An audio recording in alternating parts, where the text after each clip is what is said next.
Hi, everyone. I'm Becky Cope English, partner and managing broker of the agency Chattanooga. Welcome to Real Chat, where we explore all things Chattanooga, people, places, and properties that make the scenic city so attractive. Whether you're buying your first home, selling your fifth, relocating for work, or tax advantages, you're in the right place. On this podcast, we break down current real estate trends, talk with local Chattanoogans making a difference, feature places that we love, and share our stories from the trenches that both entertain and surprise. No confusing jargon, no sales pitch, just honest conversations with real Chattanoogans and practical advice to help you buy, sell, lease, and live better in the greater Chattanooga area. Thanks for joining us, and let's get into today's episode. Welcome to our podcast. Yeah. Together. It's our podcast together. Thank you so much for including me. I hope you're going to be more involved. I know. Of course I include you. You're an integral part of this whole operation. So we're not going to get too far into like the agency and our origins, which that's for another day. But what I want to talk about is some story, a transaction that you worked on that, I don't know, kind of memorable. There's a lesson learned. Yeah. Something that made you become a better agent for the next clients. Like, there's things that happen to us. I know you've got a ton of these because you work with a lot of buyers. I have been. I've been fortunate to work with a lot of buyers. I think right now, all encompassing, I think there's a lot more to be done in the time between you end the inspections and you have, I call it the doldrums or the horse latitudes, where it's kind of a waiting period for everybody else to be doing their due diligence.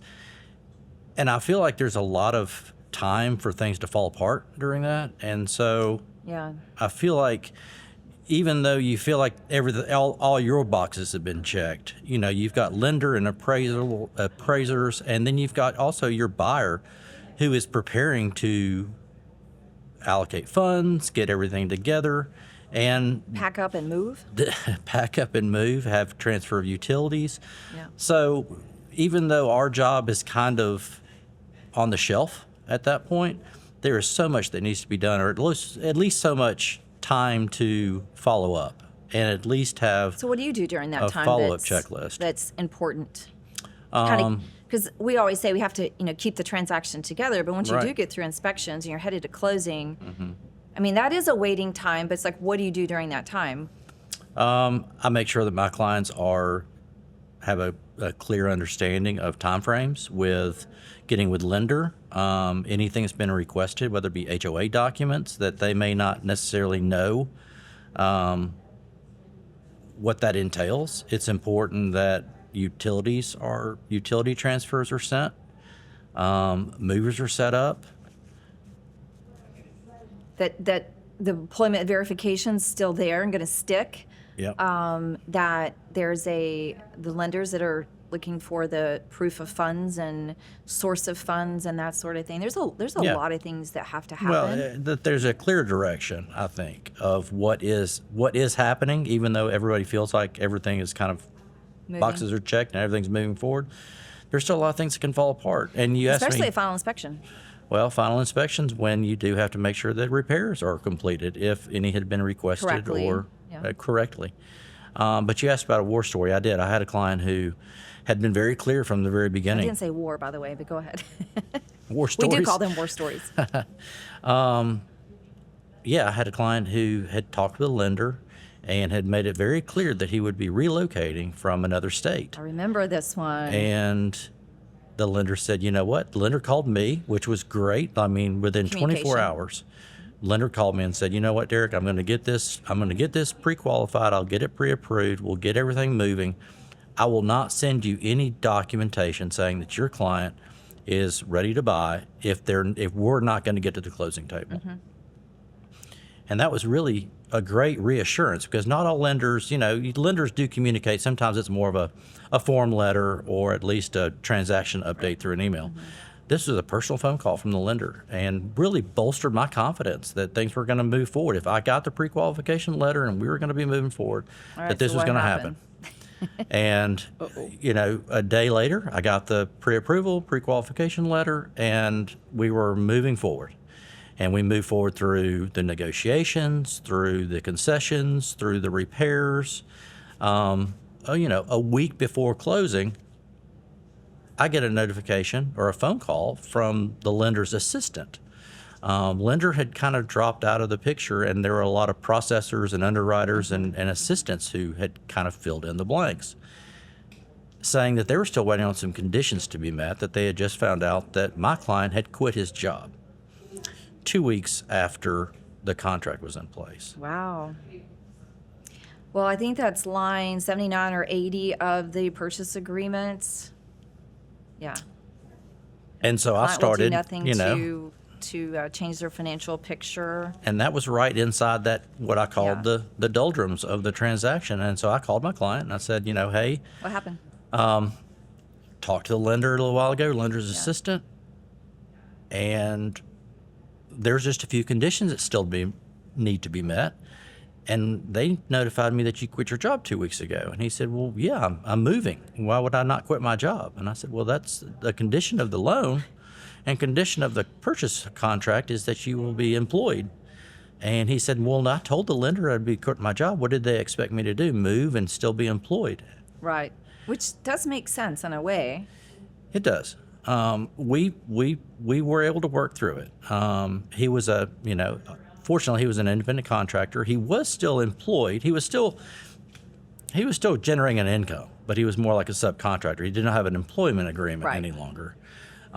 We worked through it. Lenders don't like that. But yes, it was not something that But you how'd you want to pull hear. it off? Because you did pull it off. I pulled it off by communication. Right. I pulled it off by Well, communication, relationships, having a good relationship with the lender and saying we've got to fix this. it did delay closing, which just added another facet to the. But how to long? the- it was not that long. I don't recall. Like a week. Well, the seller was not real thrilled to know that we weren't going to be closing due to lender Right. / buyer issues. Right. Because this was a builder. It was a builder. It was a new Correct. construction, and And sellers make choices on offers and contracts based upon the terms in the contract and a closing date because they can their profitability is based on a date. Anytime beyond that, they have interest carry and things like that. Yep. So and if yeah, it they're not was, real happy. And if we did make it to closing, there could have been a days off market. Some Right. obviously some responsibilities Right. or some liabilities to the buyer who was unable to fulfill the contract. So who are you going to give kudos to for this going to the closing table? Honestly, I would not give it to the lender, but I would give it to the lender's assistant because she was integral in communication, getting with me, making sure that I was informed of everything that they were getting from Right. my client on the lender side, buyer side, and really kudos to the listing agent because he was involved. Right. I was in communication with him throughout the process because he could have been a I much remember. more. He could I have been a remember much this. He more- was helpful, which we talk a lot about. It Right. matters who you do business with. Well, he was gracious enough not to put the blame on me. He said, I think it's the buyer and the lender. Thank you for the communication. Thank you for keeping me informed. This is unfortunate, but we'll get through it. So you always want to be, you always be the helping side of the process. And I had another transaction, and quickly, it was a brand new agent. He had 3 transactions, and he decided this third transaction he was going to do on his own. So it's And a I say recent on one. his own. He was going to try to do it without the help of his broker and or anyone who had assisted him on the first 2 transactions that he did. And he called me about 3 weeks into the process of a 4-week, 30-day close, and was very apologetic, kind of hat in hand, saying, I know that I haven't done everything right, but you've been very, very helpful in, giving me the information that I needed and not being condescending or short with me. And I said, I would much rather give you the information that you need in a helping way Right. than Kinda- just to kinda judge training. you and tell you that, I'd rather Mentoring a little bit more. Yeah, mentoring another agent from another brokerage is always difficult, but you always want to be helpful. You don't ever want to be the stick in the mud or the one who makes I mean, somebody serving feel your client means you get it done. you get it done, and even if you have to do a little bit more, do something different in that case. Now remember, that one closed too. So 2 transactions closed And that's kind of where I began. because of how you do business. Was that, it seems like within the last 12 to 24 months that there's been a lot more work and a lot more checking of processes through the transaction. Unexpected issues, challenges. I definitely say our industry is getting more challenging. Certainly. So, well, we have to wrap up. Well, happy to help. Thank you for well, including me. There's going to be some more of these with some storytelling, and I know you have some good stories, and we'll talk more about us and how I drug you into this business with me in 2013.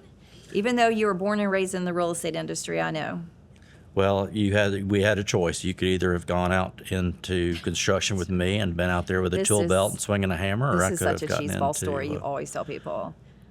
It's easier for you to become a realtor than for me to swing a hammer. I love it. Yeah. So anyway, thanks for being here. Thank you. All right. Anthony Byrd, city court clerk. Yes. But I would say more kind of like a Chattanooga, I want to say icon, legend. Hey. Legend, not yet. I like that. I like the way we're going.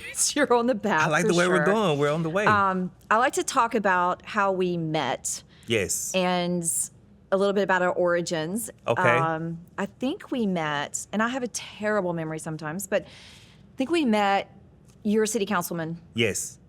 And actually of the district that I now live in. Yes. And I remember we sat on, I say, what do you guys call that thing? We're on the dais. The dais. The dais. I will never remember that. Oh my God. And you were on the end, and so I was always watching you. I would text you. You and other city council members, things, and sometimes I just always thought it was kind of cool because I'm sitting there texting with you, and you're, doing the city's business. But how many years ago was that? Man, probably 10.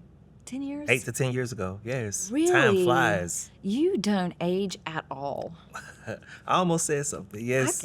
I know. Well, we're thinking it. We're thinking it. So right. is everybody else. That part. So we'll leave that for the imagination. I wonder if we're ever going to get really kind of spicy and say what we really want to say. Maybe. We can. Sometimes. I'm fine. Okay. I'm fine with it too. So that's how we met. That's how we met. I was obviously in real estate. Yes. Awesome. So Derek and I used to go to city council meetings. This was pre-COVID. Yes, ma'am. We were always at city council meetings. We were often at county commission meetings. The city council were easier for us Tuesday evenings. Yes, ma'am. The best way. Yeah, you go have maybe hit a happy hour and then go sit there for a couple hours and listen to everybody. Happy hour always complain helps. pretty much about things, but Man. the business of the city is super important. Very. And that was a role that. Tell me a little bit about was that a great time in your life? Yes, it helped me realize the things that you can do on the city council, but also helped me realize the things that you can't do. Constituents kind of set the bar really high and have very high expectations of you, and it's not within your job title because you're trumped by the state, by the feds, and as a city council person, you over the municipality city of Chattanooga. Right. You're also trumped by the county. So it's just so many levels to people feeling that you can accomplish so many things for them. Yeah. And I realized, man, as a council person, is only so much you can do, but you have a seat at the table to voice the opinion of the constituents. So. It's also good to have a good city council person like you to just listen. Because sometimes people just want to be heard. Amen. Right? All the time. I got to get it off my chest. And you're a good listener. I am. And you're even, with me, yes, you tolerate a lot, don't you? You have to with you. You better listen. Just with me. I would say that you have learned there's a lot to, and tolerate's probably kind of a harsh word, but people want to be heard. They do. You're a good listener. Yes, ma'am. I think you also are really good at not beating somebody over the head with your opinion, but listening to them and kind of coaching them into having reasonable expectations. There you go. Yeah. Look, you seem like you know me.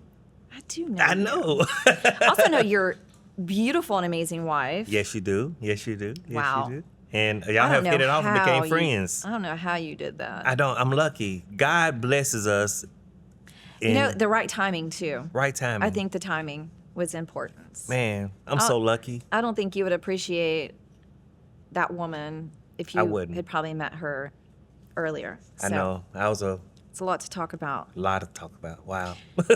But interestingly, because when you first walked in here, you brought this up and you said Fort Lauderdale, because we were talking about our wonderful cinematographer's great tan. Yes, man. And which you have a great tan. Remember I asked you Hey, about, listen, I you think- said you came back from Florida with a great tan too. Right. I think my tan just it flowed all over me very well. Like I was man. You don't get one side versus the other. Right, like exactly. I do. Right, yeah. It's just I have to remember it was even Steven. I gotta turn my chair. You You know, have- so I get an even Yes, tan. and flip over. Yeah, exactly. Yes, I didn't have to don't have flip that or anything. problem. I didn't have to do anything. Yeah. Just be there. So, but that story of being in Fort Lauderdale, Yes. signing this record Deal. contract with Oh my God. with your group that you were in. So, you are a hometown boy, right? Yes. Born and raised, never left, always been here. Me too. I left for a little while with the That's record another deal, reason but why we get along so well. we love Plus Chattanooga. we're brunettes and we have brown eyes. We are definite brunettes. I like to see that. Yes. So all the things we have in common.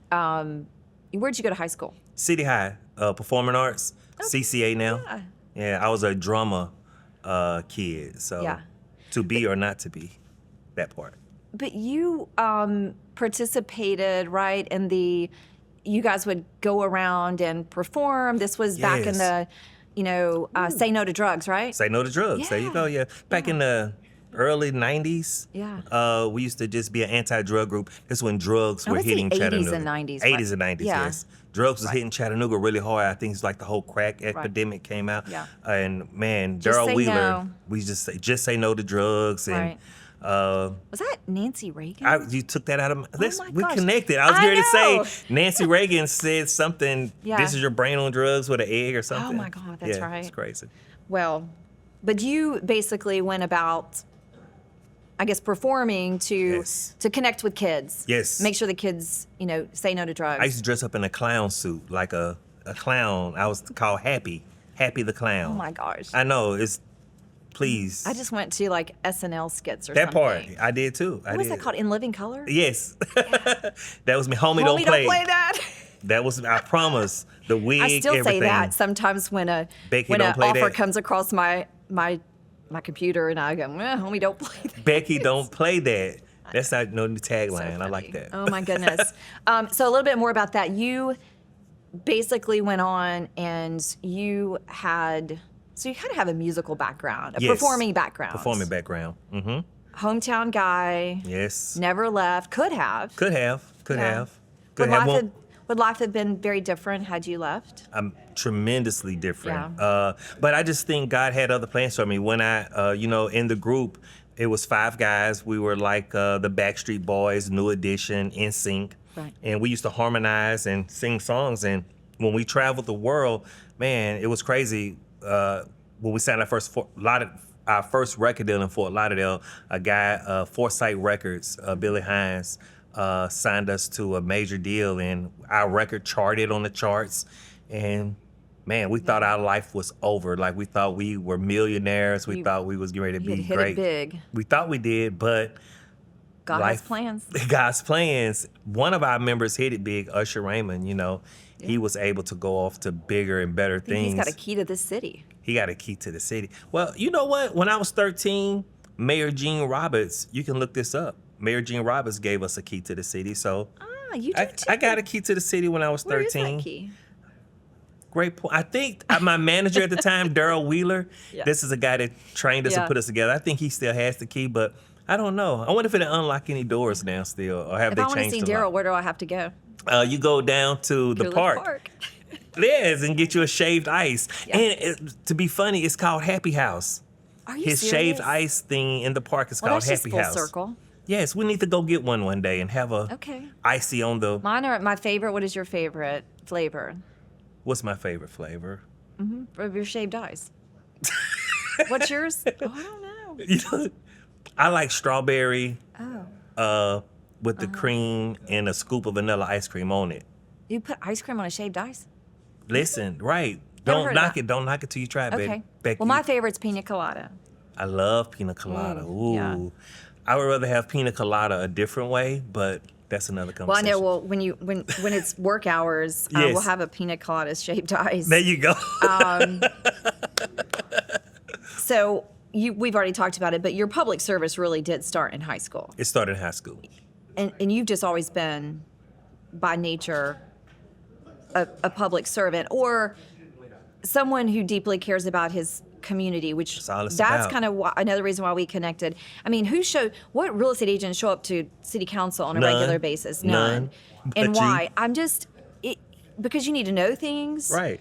Because if you don't show up, things are happening. And what do Yes. we always say? You can't complain if you don't vote. If you don't vote, my God. And my God. what do we have like right now in Chattanooga? Like maybe 10 to 15, maybe 20% of people vote, which is, You're being generous. I think, yeah. Yeah, you're being generous. It's sad, and there's so many things going on. Our city is growing and exploding I know. by the We have seams. the quantum computer now. Oh my God. We have so many things This and so many city- great things, but we still have a lot of challenges. We do.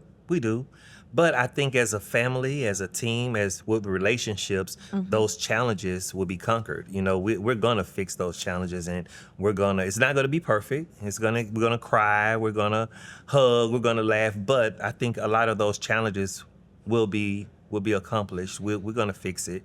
It's just we just got to work together and understand that we're all connected. We're Yeah. all That's why I one. think you're so good Thank to you. lead the I city. appreciate that. And I'll tell you why, and this is, I'm not just, blowing smoke here, Yes, but ma'am. because you are probably one of the most open-minded politicians I've ever met. Man, you have to be.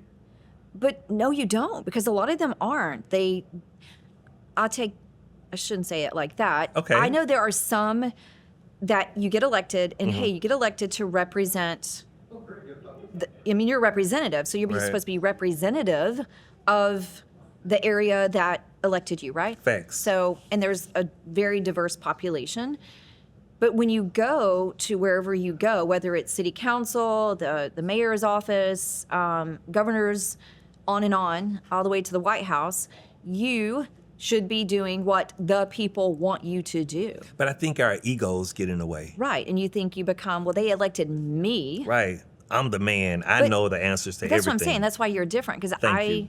I mean, you're a cool dude, and, try. and you could be that way very easily, but you're not. No. You are thinking about the collective, which I think is really neat. Thank you so Very much. neat. And that's one of the hard parts about trying to being who I am is that I want to hear every side of the story. I want to talk to you and see know. why Yeah. you feel this way. And hopefully we can not Do you- agree to disagree, but come to a common ground. In describing yourself as a listener, just a good human, Yes?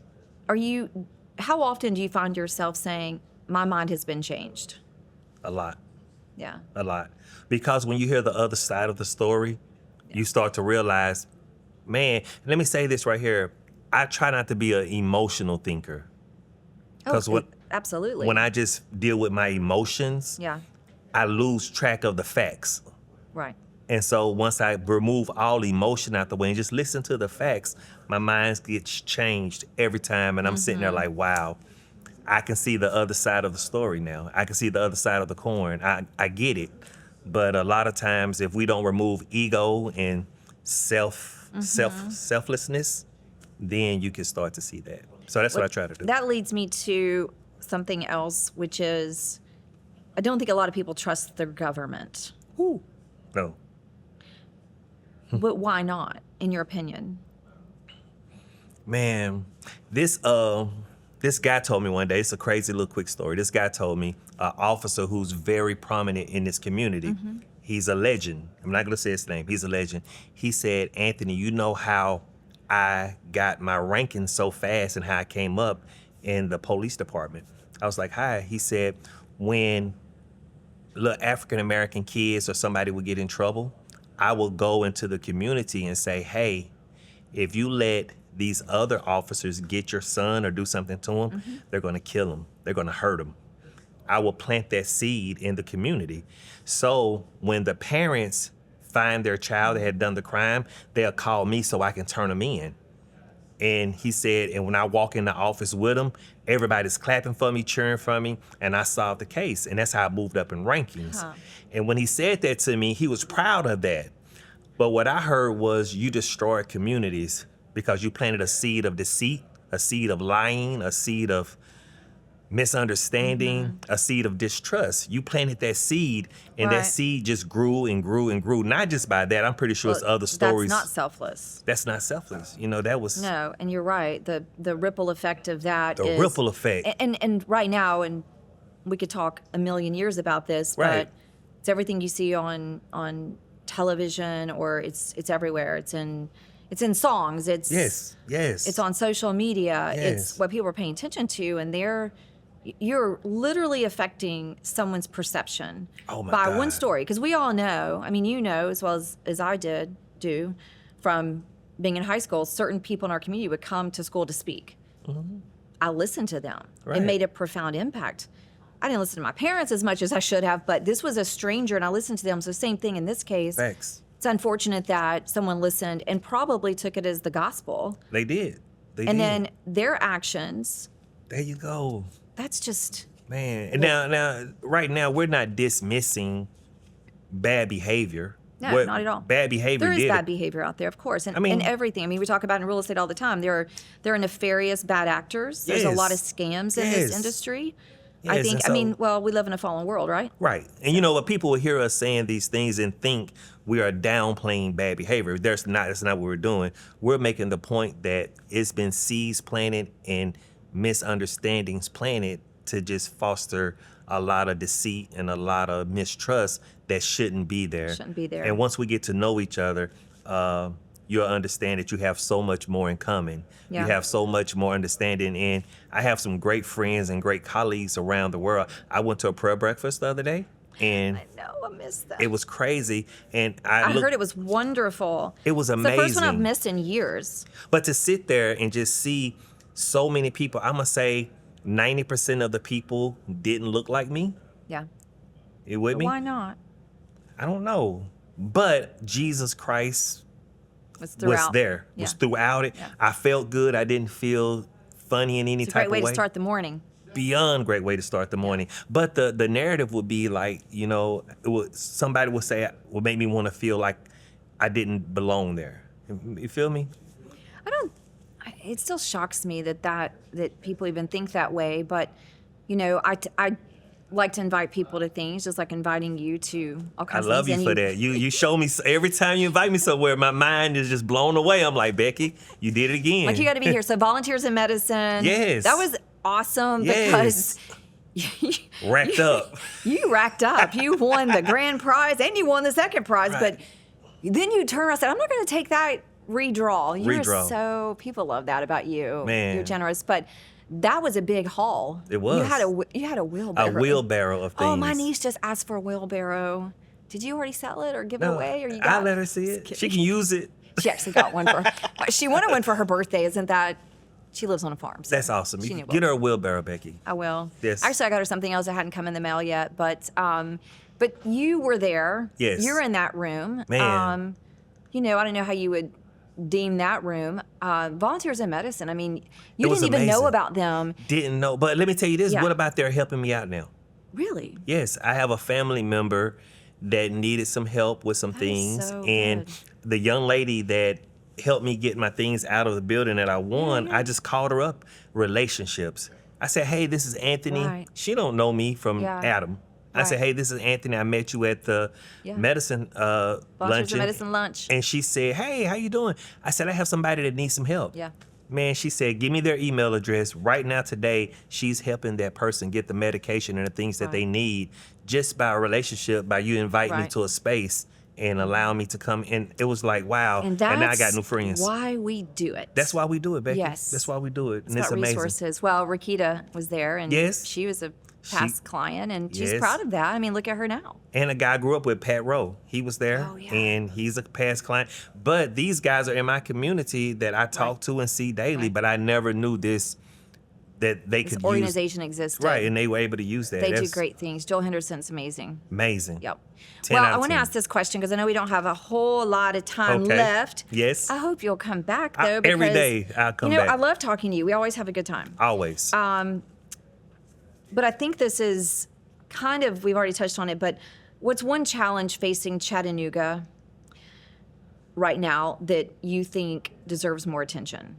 Or tell me about when you think of your city, because I know you think of your city all the time, what weighs on your heart the most? Woo. So many things.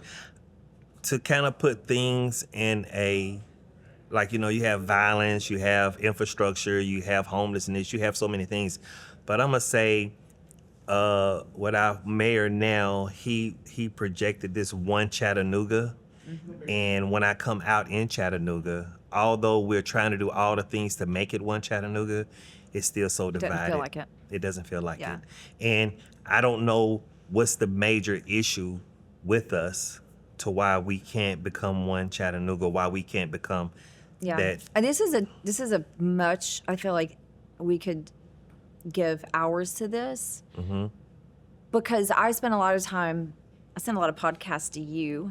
I listen to a lot of podcasts from all over the world, all over the country, especially of, I would say, elected representatives, but also just community activists that talk about this. And the truth is that even realistic? Wow. From that standpoint, because here's the thing: people, and you and I've had this conversation. There are restaurants that I go to. Yes. Restaurants that you go to where we don't necessarily see people. We see people like us, but I don't see people like you, and vice versa. Facts. And you'd have to wonder, like, why? Is that a negative thing? Is that a bad thing? I don't think it is. I'm with you. I see where you're going. It's just like churches. Like, is there a black church or a white church? Right. I mean, you tell me. And I'm with you. And I guess, in a way, I would love to visit a black church. Right. What's different? In my opinion, because as a little more soul. A lot more so, probably. But I don't think that's a negative. I think sometimes that the seed has been planted in our brain that we are more divided than we are. And I think sometimes if you just don't pay attention to something, it kind of goes away. An example yesterday, my niece was here in our office. She brings us farm fresh eggs, 3 little kids.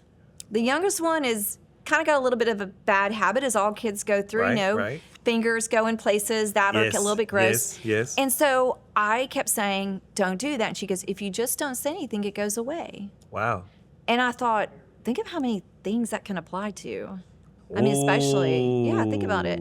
If you just don't give it attention, sometimes just having this negative conversation creates the problem.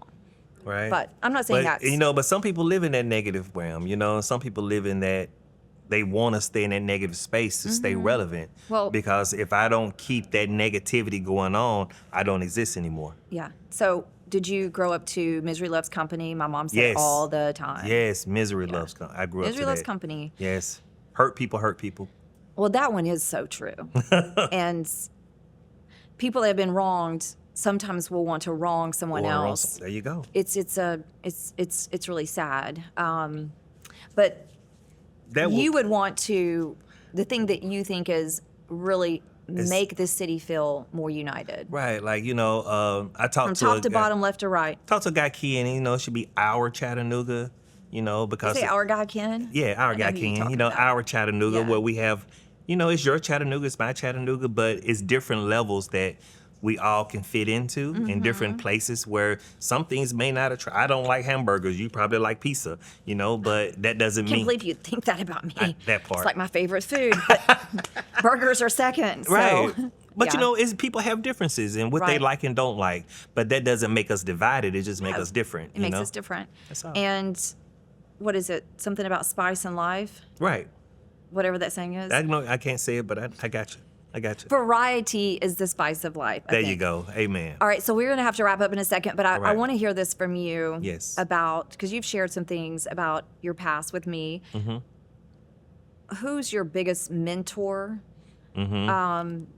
Or maybe one or two. I kind of feel like you just recently lost one Yes, my because you talked grandmother. about your grandmother all the time. Man, Yeah. she just kept me grounded. And for someone of her age, she was straightened 90. you out, I think. Huh? She kept straightening you out. We can have a whole nother podcast about that. Yeah. But just at 96, to just see how she went through a very bad time in life, yeah. and now to see how humble and how much humility and love she had. Right. Why can I not have that with all the blessings and things that I have in my life? I need to be even more humble than she was, Yeah. because she went through a time that was very rough, but she still has so much love for everybody. But is that, I mean, grace, I would say she was Yes. full of grace. Full of but grace. Is, Full of Is grace. grace something that she had because of her faith? Wow, yes, Yeah. I would agree. I would agree. So who's influenced your faith the most? Several people. Okay. Several people. One of them being you, because you don't play. Yes, I don't you, play. You don't play about that, and every time we get together, despite what we're talking about or the Yeah. fun we're having, you're always. I do pray for you a lot. I know you do, and I pray for you as Yep. well, and I need appreciate it. that. Thank you. Yes, Thank but my mom, my grandmother, and definitely this guy Daryl Wheeler. Yeah. Those people in my life just It's always amazing keep you it still have that relationship for that for long. life. That's awesome. That's my father. Nice. That's another father in my life. So yes. Yeah. It's awesome. Okay. Anything else you want to talk about? No, just. I'm that was excited dope. for the future. Me the too. future is bright. Me too. The future's bright. Still that line from Patrick Bet David. The future is looks bright, yeah. Yes. It does. We just got to have some real tough conversations and invite a lot of different people to the table. Yes, but I'm going to say this one thing I say to you all the time. All right. Authenticity. Authenticity. Authenticity is so key. And we've had this conversation about, being a leader. Yes. People have to have trust in you, but they have to believe in you. You're not going to be perfect. No one's going to be perfect, but I think people will follow someone who they believe is going to be honest with them. Ooh, there you go. And honesty sometimes hurts, It hurts. It hurts. but isn't truth love? I like that. It's in the Bible. Truth is love. That's the best. You always say love is love, but truth I is say love. love is love I all the know. time, right? You But end truth everything is- with love is love. Love is love. Yeah. Truth is love. And I think that's the main thing. Yeah. If we just try to love each other Yeah. and see past a lot of the Right. physical things, Yep. love is the key. Yeah. Well, thanks for being here. Thank you for having me here. I'm so glad you said yes.